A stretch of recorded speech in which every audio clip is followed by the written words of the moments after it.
El Mercat de la Llibertat data de finals del segle XIX. Va ser obra de l'arquitecte municipal Miquel Pasqual i Tintorer i també ajudat per Francesc Berenguer i Mestres, que va ser deixeble d'en Gaudí.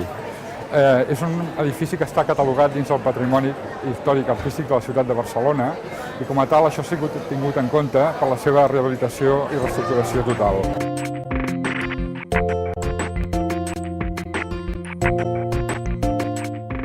El Mercat disposa en el seu interior de 33 establiments de producte fresc, molt millor dimensionats, amb un disseny acurat i l'últim equipament comercial que hi ha en aquest sentit.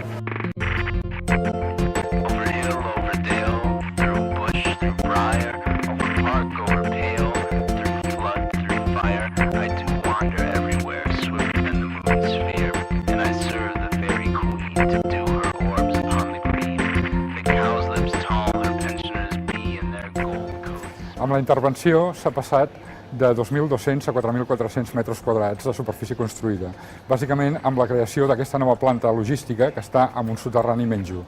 Aquest espai està dividit en dues parts principalment. La primera està destinada als magatzems i cambres frigorífiques dels comerciants, a la recollida selectiva de residus. Actualment reciclem el rebuig, el cartró, el producte orgànic, el gel i les piles. I també l'altra meitat està destinada a la càrrega, descàrrega i aparcaments de vehicles comercials, la qual cosa s'ha posat un gran avantatge pel veïnat en quant totes les molèsties anteriors que hi havia han quedat absolutament resoltes.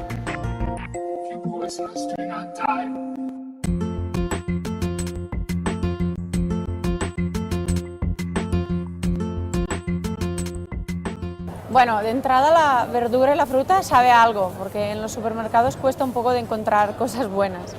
Y luego que lo tengo muy cerca de casa y entonces aprovecho que hay un poco de todo y lo encuentro un poco más real, ¿no? Sabe a bueno.